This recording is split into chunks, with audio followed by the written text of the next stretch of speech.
Good afternoon. Good afternoon on this beautiful Monday. How are you today, boo?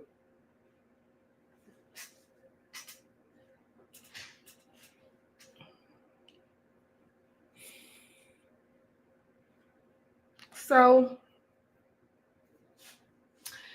today I wanted to talk about. Good afternoon, baby girl.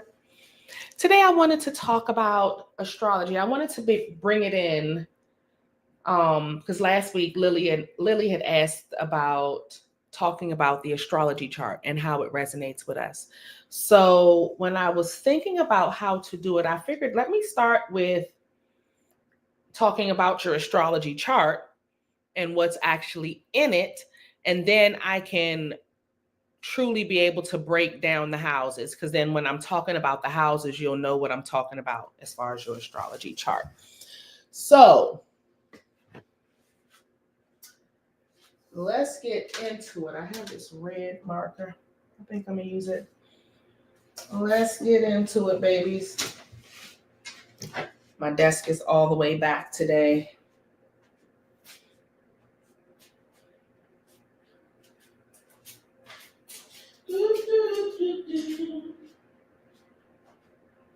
What are you doing?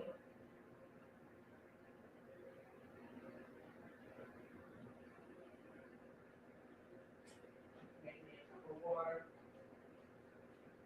so I'm not sitting there perched.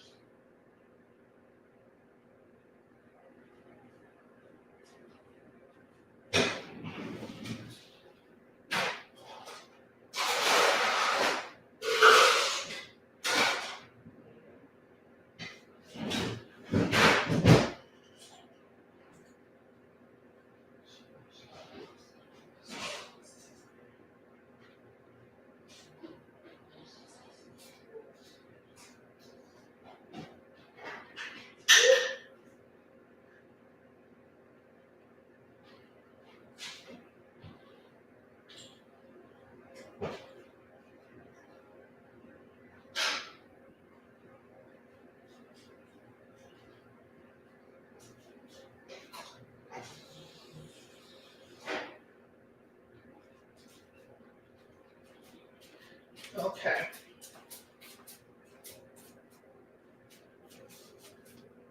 Anybody else in here? We got one more person. Okay.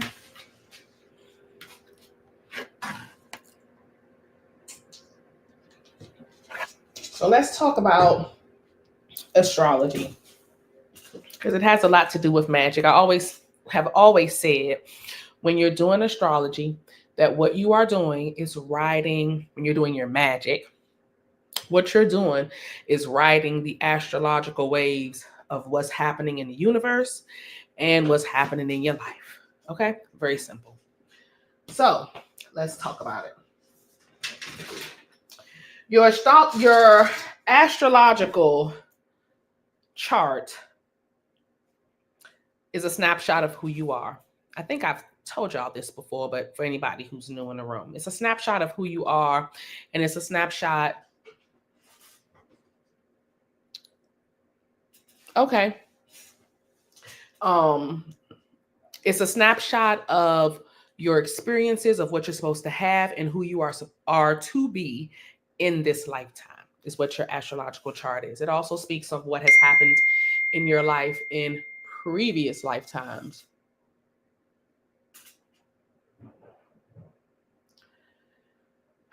Lord, give me grace. Okay. My daughter is getting on my last nerve today. I'm annoyed. Okay. And she actually did good and got a job, which I'm very proud of, but she is pushing my brakes, my boundaries as far as bothering me. Anyway, so your astrological chart, the main parts that you need to know on your astrological chart is your sun, which you already know. That's everybody knows their sun sign. Their moon, which controls your emotions. So your sun controls how you show up. Okay.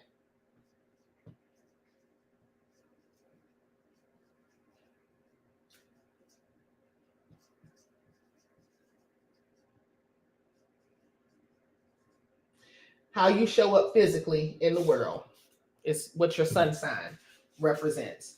Your moon sign represents your emotional state, is emotions. And with your moon sign, people actually have to get to know you in order to see your emotional state, how you operate when you're stressed or when you're hurt or something like that. This is only brought out mainly when the person really gets to know you, or if you're around people that really know you. Okay. And your rising sign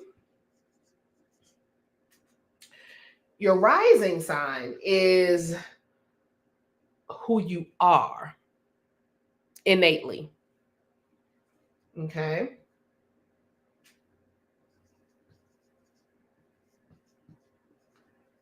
And who you are. And if you haven't really found yourself, then it'll be who you're striving to be in this lifetime, will be your rising sign. But mainly it's who you are. So your sun sign is who you show up as physically. You may be bubbly. I'm a Libra sun sign. I like things pretty. I like things organized, stuff like that. Moon sign is your emotions, and your rising sign is like how you show up emotionally in the world.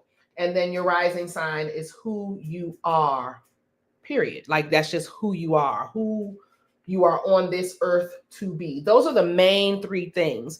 Now, other things that is important to know about your astrological chart is your Venus, your Mars, your Jupiter. Those will express, your Venus will express your love and your fashion and how you express yourself, the type of money that you make and things of that nature. That's what your Venus will show you. Your Mars will show you how you go after things, your drive and how you move in this world. And your Mercury will show you how you communicate. Now, I love when you're looking at just your astrological chart with your Mercury, because if you have something, let's say Scorpio and Mercury, or anything higher than that, then you have that innate psychic ability. Okay. Same thing with your 8th house. Okay. And we'll get into the houses because that's what Lily really wanted to talk about, was the houses and how you break them down. So we'll get into that a little later. I want to first get into just the different planets and understanding your personal astrological chart. So if ever you want to refer back to it, you'll know what each sector means. Now, your Jupiter is your good luck. Okay. Usually every person that is born in your class, like every person that's born within your grade, y'all all will usually have the same Jupiter, which I think is so cute. Your Saturn is your karma. Saturn is your karma. And that's as far as I'm going to go with it. The other ones are pretty. And your North Node, I think it's important to also know your North Node.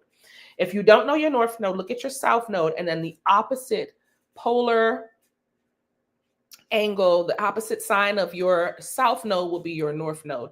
Your North Node is your destiny, where you are headed in life. Okay. That's very important because this is how you know just your basic information about yourself. It's not just living life and getting to know you because you're the person living it. No, this is now getting deeper into who you are, the DNA. You can now start understanding the DNA of who you are, if that's making sense. Okay. So I wanted to get into those because on top of your sun, your moon, your rising, your Venus, Mars, Mercury, Jupiter, Saturn, and your North Node, it's also good to know your houses. Now, for those of you who don't know the time you were born, then that's pretty much all the information you'll get. You may find out your Pluto, your Lilith, you'll find out your Neptune, Uranus, things to that nature. You'll see the aspects of how those planets play against each other.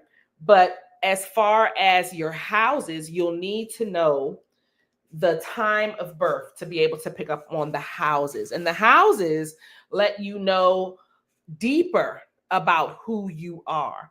And if any of those planets, because usually everybody will have everything in their houses. So in your chart, you'll have every sign, every zodiac sign, or you should, or I wouldn't say you should. Everybody don't, but I would say 90% of the people has everything in their chart. And if there's ever a sign that you're missing, let me put some oil on my hands. If there's ever a sign that you're missing, then that sign is like kind of hidden, and you'll just have to work it through every part of your life, is how I've noticed the best way to do it if you don't see a sign in your chart. Okay, like I don't have Aquarius in my chart, which is a blessing because I need a break. I thank the universe for that because I don't have it in any house or in any planet. Okay, so that's a blessing right now. But the energy will still affect me in some form or fashion. So I just have to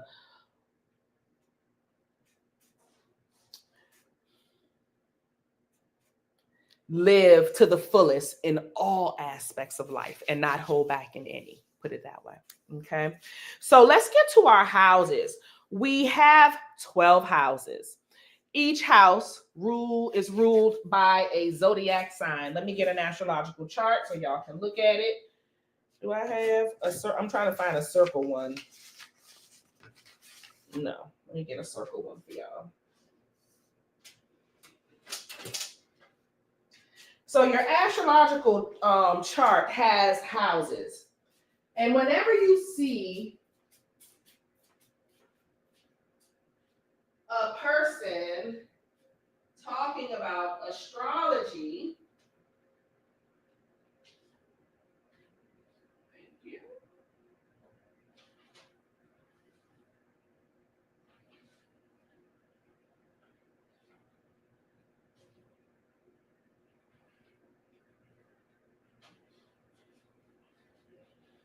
They'll have these beautiful astrological charts.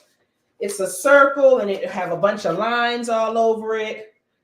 I'm not good at reading those because I'm not an astrologer and I have no desire to really be an astrologer. But it is one of the most important things that you can do for yourself in your lifetime to understand your astrological chart. So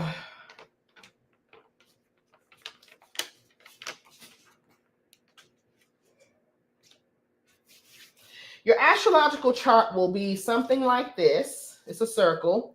And then each one of these houses, this is the first house. Okay. It starts in the west. And it goes around to the 12th house. Okay. Now, your first house works with who you are. I always call it the I am house. The first 3 parts of your astrological chart deals with you. Let's just say that. The first 3 houses deal with you. So house 1 deals with your identity. It's who you are. It's I am. It says identity, image, and self. What do I have written down? I can't see it because my book is across the goddamn table. There we go.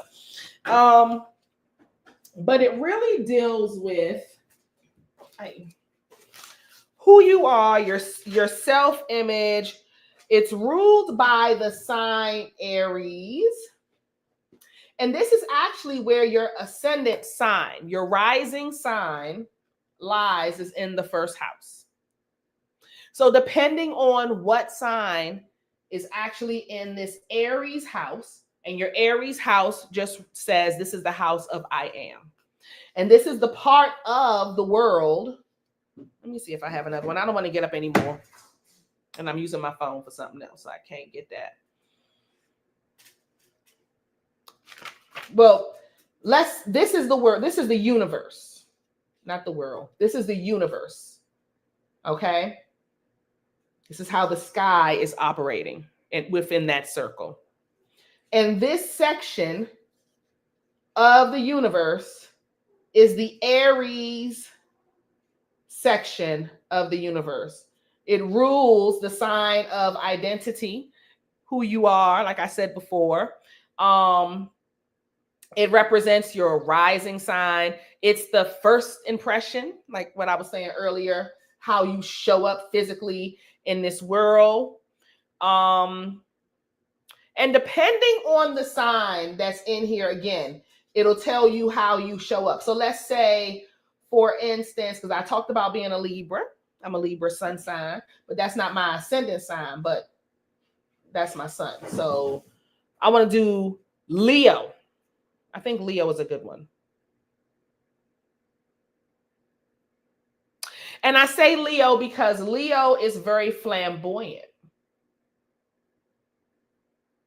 So if a Leo is ascending, they're a Leo ascendant in the first house, they will be very much ego driven.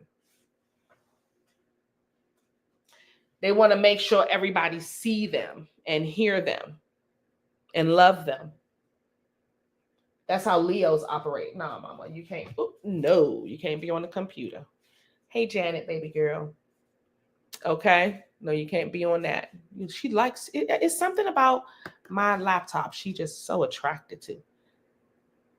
You want to get down there because you can't be up there. All right. So, and that's just an example. I'll get a little deeper in it on Monday, or I might move on depending on how far I go with this today. Your second house deals with your possessions. Okay. It's ruled by the sign Taurus. You know, Taurus is very practical. Anytime you know a Taurus, their designer has to be real. They like quality items. I have a Taurus child. I say it all the time. My ex-husband and I used to say this all the time when she was younger. We can give all 4 of our daughters $100. Alea will come back with a bag full of toys. My other daughter will come back with something sensible that she can practically use in her room. My other daughter would have went on to Alibaba and ordered a bunch of shit and had it delivered a month and a half later, and she would have had a case of something coming in that she can sell online. And my Taurus daughter would have bought one thing, maybe a pair of tennis shoes, maybe not, because they don't even cost $100 a time that she liked to wear. Okay, that's how I go. The Taurus in your life will always be about value and worth. And for me, that's the self-worth and value sector. I see the second house as your self-worth and value sector. How do you value yourself? Do you invest in yourself? Do you buy yourself quality things? Or are you always or do you treat yourself nice? That's important for Capricorn. Saturn, believe it or not, want to see you enjoy yourself. They're going to meet with Saturn again. That's important for Saturn, for you to enjoy the fruits of your labor. So if you're a person that is not in, maybe you may think it's a waste of money or something. No, you need to enjoy. That's important. And it also deals with your possessions also, what you practically own, the house. It deals with this plane. Okay, and what you practically have, what you practically own, how you practically do. Then we have our third house, which is ruled by Gemini. Gemini deals with communication, knowledge, siblings, and logic. That is exactly it.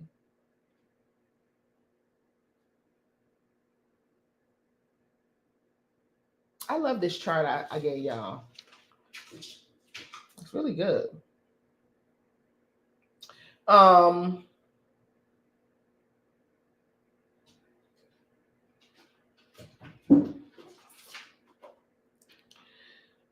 so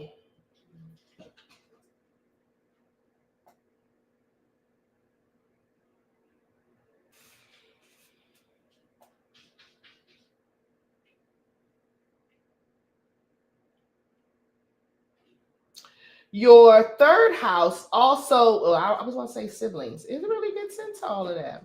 I'm just so amazed. I haven't seen this in a while. It's been like a year or two since I posted it online. So I forgot how intricate and detailed this thing is. Okay. So your third house deals with your communication, how you communicate with your surroundings, your neighborhood, your community, how you show up in your community. That type of stuff is what your third house also deals with. Your personal knowledge, how you express that knowledge, your siblings and your logic, okay, and common sense and things to that nature. And again, this first three homes is just dealing with you and who you are. Okay. It's what people have to really get. They have to get to know you in order to find these things out. It just doesn't, you're, even with your first house, they have to get to know you to see that part. Your sun sign is what you show up as physically. And your sun sign can be in any of these first three. You can be in any of these, of course, in any chart. But if you have your sun sign in your first house, that is usually a double whammy of who you really show up to be. So I do have a child who has her rising and sun sign together. And she's very nurturing, overly motherly. But it is to the point where sometimes she forgets to mother herself. And I have to remind her to look out for herself. You see what I'm saying? And put herself first. Those things are important. If you have your sun sign, and it's the same thing, like with, let's say your moon sign is in your first house, then you'll be showing up emotionally in certain things. So instead of your emotions being hidden, it'll be more prominent. You see what I'm saying? It'll be what you kind of manipulate and lead with. I don't want to say manipulate, but that's kind of what it is if your moon sign is in the first house. If your rising is in the first house, then that's what it is. Same thing for the second house. If your sun sign is in your second house, you may be very, very ego driven. So, because your second house is about what you have and what you've been able to accumulate. So if your sun sign is there, usually you want people to see what it is you've accumulated. Everybody likes having a nice home, likes having a nice car, but sometimes a person with their sun sign in the second house, they will be a bit flamboyant. Okay? It's very flamboyant. It's very look at this, look at what I'm doing. You want everybody to see that you just bought a perfume. And some people really struggle with showing that off. But a person with their sun sign in the second house, they will be the ego is like, look at me, look at what I got, look at look at what I'm doing. You know what I mean? Yeah. And for the third house, you will be more like a person who is a community leader if your sun sign is in your third house, because you'll be the one that's gathering people. You'll be the one that's speaking at the community events, winning the talent show as a child or something to that nature. But this is a person that's very communicative. You may be a person that talks a lot. You may say too much. That may annoy people for sun signs in the third house. So that's really what I want to get into today. I just wanted to talk quickly about your astrological chart so you can fully understand what your astrological chart is and the different houses. I'll go over all of the houses more, and I think I'll do 4 through 8 or something like that, and then get those last 4 done, because I noticed I wanted to finish them this week. So I'll do 4 through 8 on tomorrow, on Wednesday, and then 9 through 12 on Thursday, as far as your astrological chart. And your astrological chart, I want to say each section here, each house represents a part of the universe. So you'll have on a normal astrological, I can't use that paper.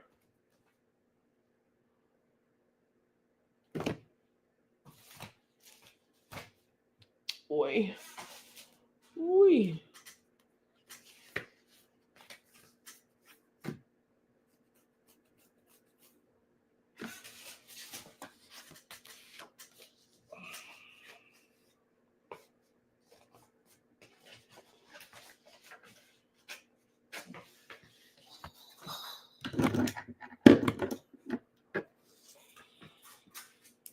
Most astrological charts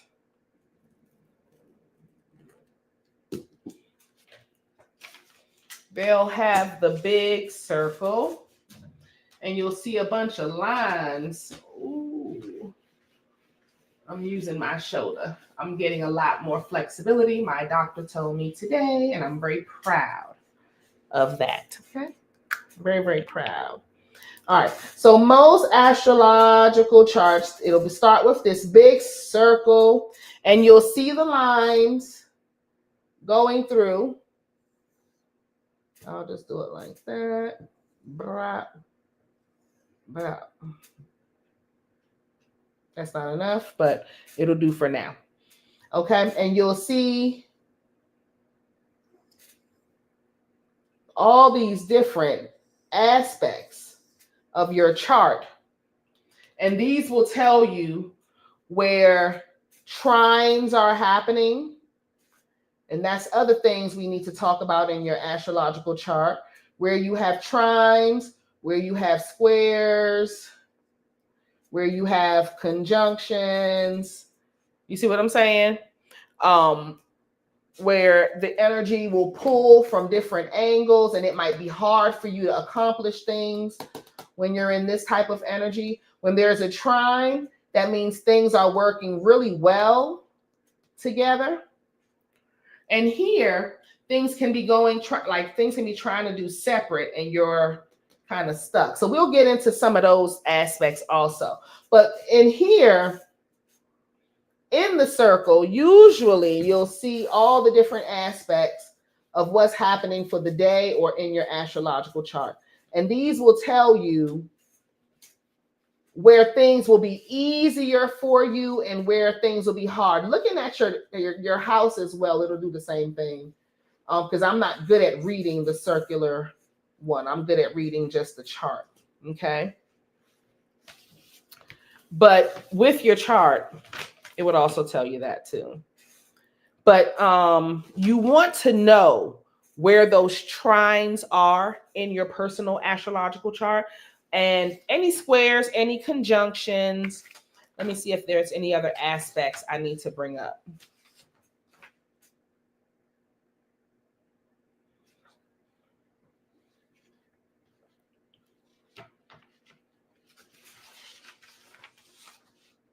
Oppositions. The line was the opposition. So they also have sextiles, and sextiles are very harmonious. Okay. So the conjunctions are when you're trying to go in a different direction. Those are very hard, and you want to pay attention to where those are in your chart. This is very important. It's not so much about, it's good to know the houses. That's very, very important. But it's also good to know, get deeper into your chart and know your trines, your conjunctions, because that will let you know where the universe is giving you that extra boost, or where you may need to work harder. Okay. And also where certain signs are in your chart, like Capricorn would also let you know where you need to work harder. And when, if you have planets and things like that, like Capricorn in Aries is a no bueno. But Taurus is like a sister sign. You see what I'm saying? But Capricorn and Aries don't like to be, Capricorn don't like to be in Aries. Aries don't think. Aries just, Capricorn don't like that. Capricorn likes slow, steady. You see what I'm saying? Aries don't like to commit. Capricorn loves commitment. Aries like to make a decision and go. Capricorn is like, no. Think about it. Let's think about it. Let's sit down and think about it. And that's all I want to talk about today for right now. I think I'll get more into, I don't want to do the plan. I don't want to get into each planet or each sign in each house, because that's very intricate and that'll take a very long time. And I'm not an astrologer, so I don't have to.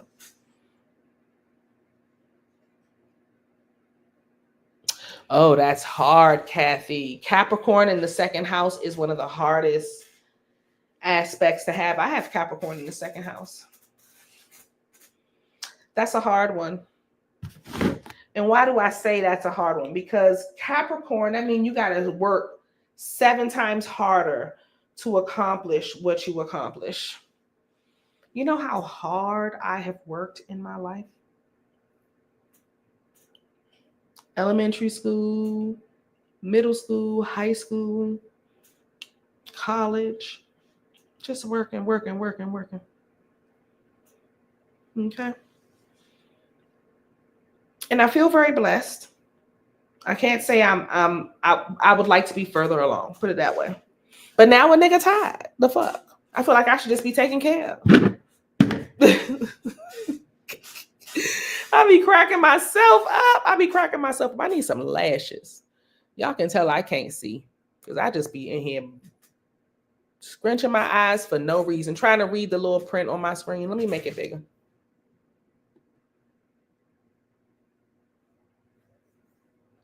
Yeah. So when you have, wherever you have Capricorn in your chart, you're going to have to work extra hard. Let's say you had Capricorn in the house, in the 7th house. That's Libra. Capricorn really likes Libra. But guess what? For people that have that aspect, it's hard to have a decent relationship. Isn't that crazy? If you have Capricorn and Libra, Saturn and Libra, that's fucked up. Any house that you have, then it's going to be hard. But, that damn second house, that's the worst one because it affects your finances. And you just gotta work hard and go through the struggle. And that's just not fair. You see what I'm saying? Like, what? But that comes from, I don't know. But I do know, I believe that we're out of that. Like, we've made it through. We made it through. All right, my loves, I'm going to go ahead and clock off of here. I feel like I've spoken enough about the first couple of houses. And we'll talk about 4. We'll see you tomorrow. And I'll talk about 4 through 8 on Wednesday.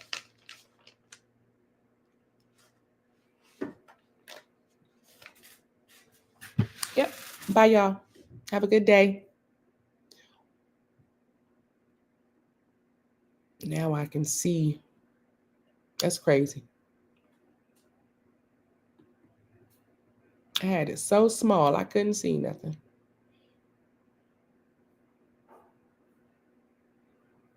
What is going on?